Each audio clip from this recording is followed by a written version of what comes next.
Bonjour tout le monde! On est en live, je suis en live, je dis on parce que j'ai l'habitude d'être en entrevue à cette heure-ci les jeudis. Et là, j'ai décidé, dans le fond, de faire ce live-là seule pour vous parler un petit peu. En fait, j'ai deux sujets à vous parler aujourd'hui. Je vais attendre un petit peu de voir s'il y en a qui se connectent. Je vais regarder si tout fonctionne au niveau des options. Je crois que ça fonctionne bien. Si vous arrivez, en fait, peut-être me faire un petit coucou, si vous regardez en replay aussi, juste me dire si ça fonctionne bien. Je regarde en même temps, c'est toujours le petit début.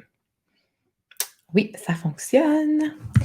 Génial. Donc, bonjour, bienvenue. Si vous regardez aussi en rediffusion, n'hésitez pas à me faire un petit coucou. Donc, aujourd'hui, pourquoi j'ai décidé de faire ce direct-là? Je vous ai dit, en fait, j'ai deux petites choses à vous parler. Euh, j'ai eu, dans les dernières semaines, beaucoup d'appels découvertes.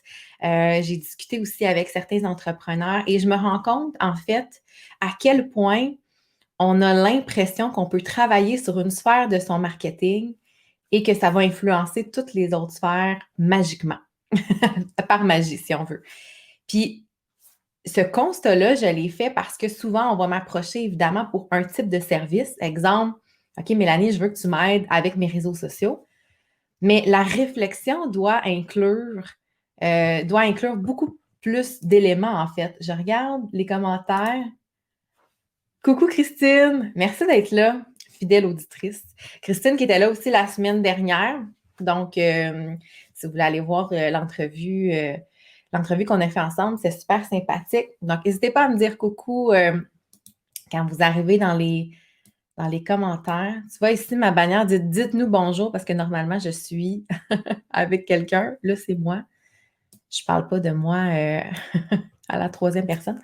Donc, dites-moi bonjour si vous arrivez dans le live. Alors, ce que j'étais en train de dire, c'est que dans les dernières semaines, j'ai eu des appels découvertes et j'en suis arrivée vraiment à un constat où j'ai l'impression que beaucoup d'entrepreneurs vont penser qu'ils peuvent agir sur une sphère de leur marketing et que par magie, ça va avoir des répercussions sur tout le reste. Et malheureusement, en fait, c'est pas comme ça que ça fonctionne. C'est pas magique. C'est pas parce que vous allez appliquer des techniques de vente que soudainement votre entreprise va exploser.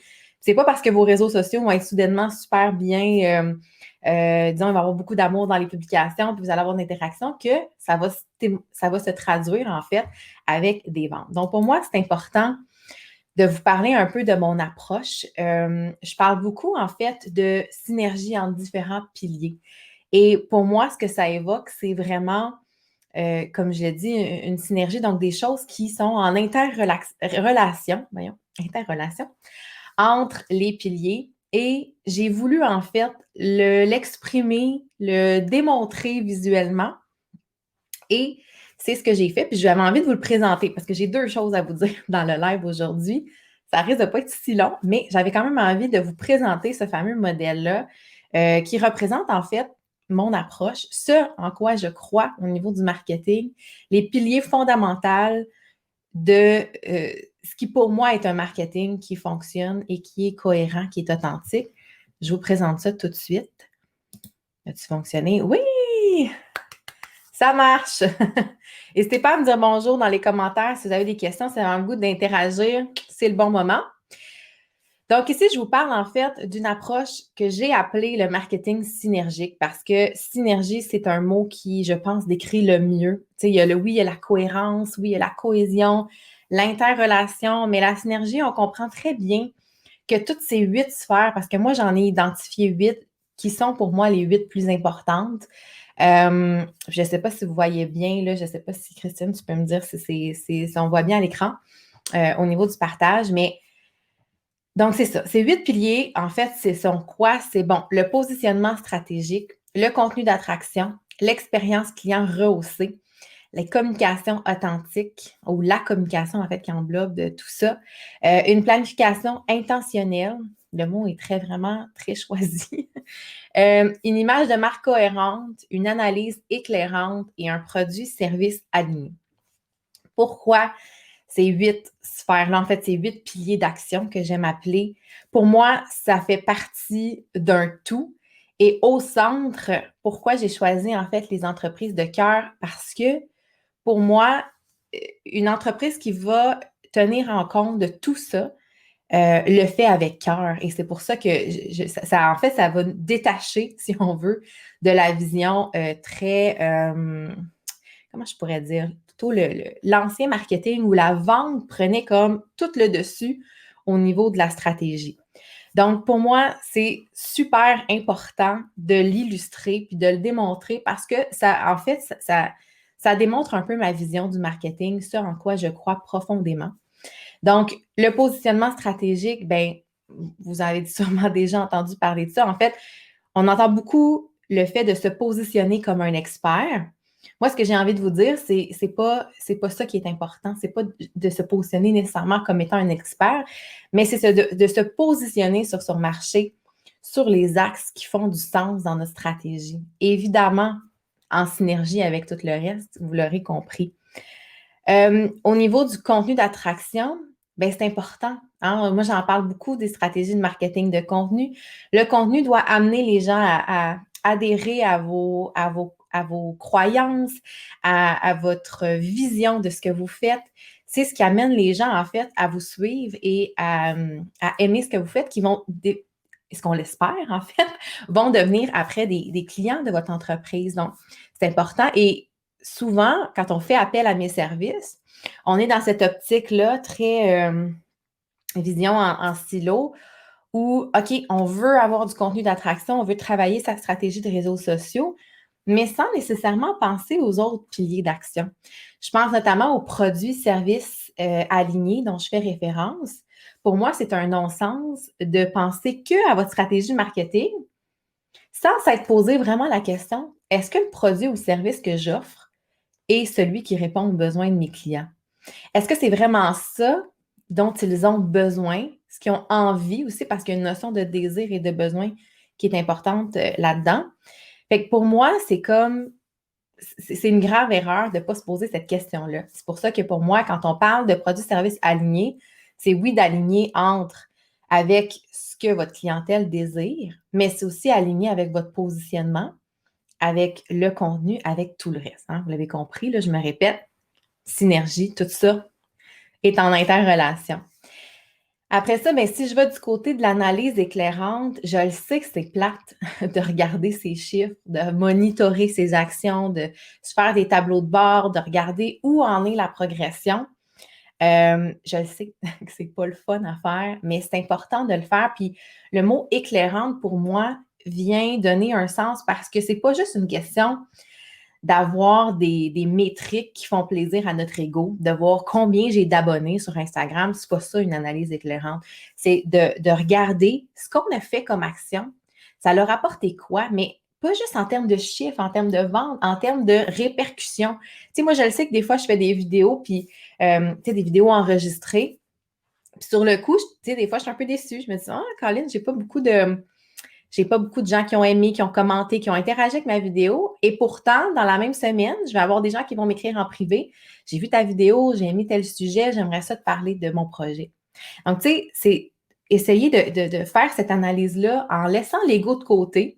Ce qui fait plaisir à votre ego, c'est pas nécessairement ce qui va servir le mieux votre entreprise. Puis là, je vois des gens en direct, là, faites-moi un petit coucou, un petit pouce, un petit cœur. Dites-moi si ça fait du sens pour vous, ce que je suis en train de, de vous dire. Mais bref, l'analyse éclairante, pour moi, c'est ultra important de la faire, d'avoir ce recul nécessaire pour ajuster en conséquence vos actions. Pour moi, c'est primordial. C'est pour ça que ça fait partie du modèle. L'image de marque cohérente, hein, on met beaucoup d'efforts, en fait, on devrait mettre beaucoup d'efforts sur notre branding, sur notre image. Puis, tu sais, l'image de marque, c'est pas juste un logo, là. Ça, on en a parlé dans des lives précédents, mais il faut que ça soit en cohérence. C'est pas une question de ce que vous trouvez beau puis ce que vous trouvez pas beau. C'est une question de est-ce que c'est cohérent avec tout le reste? Évidemment, avec le produit que vous avez, avec la clientèle cible que vous avez, avec le contenu, avec votre positionnement. Tu sais, si je pense à l'exemple, vous voulez vous positionner sur le marché je sais pas moi, vous faites des bijoux, puis vous voulez aller sur un marché dans un segment très haut de gamme, mais là, vous comprenez que c'est pas le même branding, c'est pas le même produit. Tu sais, vous avez intérêt à livrer une qualité qui est extraordinaire si vous voulez être positionné sur un marché qui est haut de gamme. Donc, c'est tout ça est en interrelation. C'est vraiment important de le comprendre. Ensuite, si je passe rapidement, planification intentionnelle. Et le mot intentionnel, je l'ai vraiment choisi parce que des fois, on n'est pas bon pour le mettre à l'écrit exactement ce qu'on a envie. Ou tu sais, il y en a pour qui la planification stratégique, c'est un enjeu, c'est compliqué, c'est difficile à mettre en place. On voit ça gros, une planification du marketing. Mais des fois, on le sait dans notre tête où on s'en va. Mais c'est juste de comprendre que si je sais où je m'en vais, ce que j'ai envie de réaliser dans les prochains mois, dans les prochaines années, bien, c'est sûr que mon produit, mon service va être aligné. C'est sûr que la façon dont je vais communiquer va être différente. Les actions que je vais mettre en branle vont être différentes. Fait que tout ça est à prendre en compte et l'intention que vous avez derrière est ultra importante. Fait que je ne sais pas s'il y en a qui... ça résonne dessus, là. Je regarde, il y a des gens qui écoutent. Christine, est-ce que ça fait du sens pour toi? J'ai envie de te lire. J'ai l'impression de parler tout seul parce que je suis habituée d'avoir des invités. Fait que, bref, n'hésitez pas à venir me jaser dans les commentaires pour me dire ce que vous en pensez. Ensuite, communication authentique. Ben, en fait, communication authentique, le mot authentique, j'ai hésité, en fait, pour être bien honnête, à le mettre parce que je trouve que c'est un terme qui est tellement galvaudé. On entend, c'est quoi l'authenticité? En fait, l'authenticité, c'est de se montrer tel qu'on est. Donc, de ne pas prétendre être quelqu'un d'autre. Puis, tu sais, là, ça fait référence surtout à une personne en particulier, mais en tant que marque, en tant qu'entreprise, de se montrer exactement tel qu'on est et que tout ça soit cohérent. Puis je vous dirais que si vous avez, tu sais, les 7 autres piliers d'action solides en place, bien, nécessairement que votre communication, tu sais, par défaut, va être en lien avec tout ça. Donc, pour moi, ça fait vraiment beaucoup de sens. Je ne sais pas pour vous, mais communiquer de façon authentique, tu sais, ça me fait penser parce que j'écoutais avant le live un podcast, puis les gens parlaient justement sur Instagram dans les stories. Est-ce que d'être authentique, c'est de se montrer pas de maquillage avec ton café le matin? Non, c'est pas ça l'authenticité. Tu sais, l'authenticité, c'est de se montrer tel qu'on a envie aussi de connecter avec les gens. Donc, en tant que marque, ça veut pas dire, ou en tant qu'entrepreneur, je veux dire, ça ne veut pas dire que vous devez vous montrer avec vos enfants, ça ne veut pas dire que vous devez parler de votre vie privée, mais soyez vrai, dans le fond. Montrez les vraies choses. Et il y a beaucoup dans le monde entrepreneuriat, tu sais, on veut montrer qu'on est plus avancé que ce qu'on est. C'est quoi l'expression? C'est fake it until you make it. Ça, honnêtement, c'est pas authentique parce que c'est pas vrai. Donc, on veut voir du vrai. C'est pour ça que j'ai trouvé ça très important de le mettre.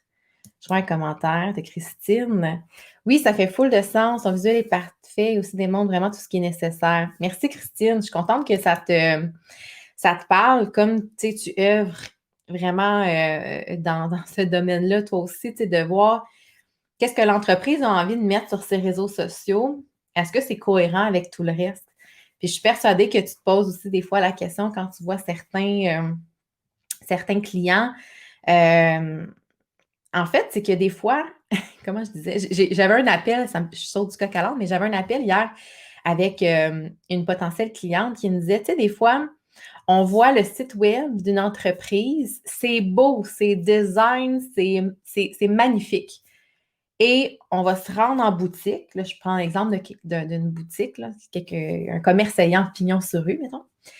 Puis là, on arrive dans la boutique, puis c'est laid. C'est pas beau. Fait que voyez-vous, le clash, il y a quelque chose qui est comme, on veut montrer sur le web une belle image de marque, mais est-ce que ça se reflète dans tout le reste? Fait que dans le fond, là, la synergie que je parle, c'est vraiment que tout ça soit cohérent et que tout ça fasse du sens. Bref, moi, ça me parle beaucoup. Quand j'ai fait mon brainstorming pour justement ce modèle-là, parce que j'avais envie visuellement que les clients, que les gens qui viennent vers moi comprennent c'est quoi mon approche, c'est quoi que je prône, puis qu'est-ce que, tu sais, ça en quoi je crois vraiment, parce que le marketing, c'est vaste. Puis il y a beaucoup de gens qui ont d'autres philosophies que la mienne.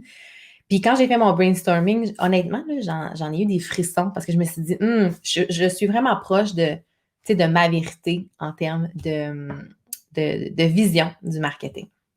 Puis le dernier, en fait, qui est l'expérience client rehaussée, ben en fait, pour moi, c'est vraiment là, la base de votre réflexion. Puis ça agit beaucoup, comme je disais, mon Dieu, je me répète, en synergie, tu sais, par exemple, avec votre planification stratégique.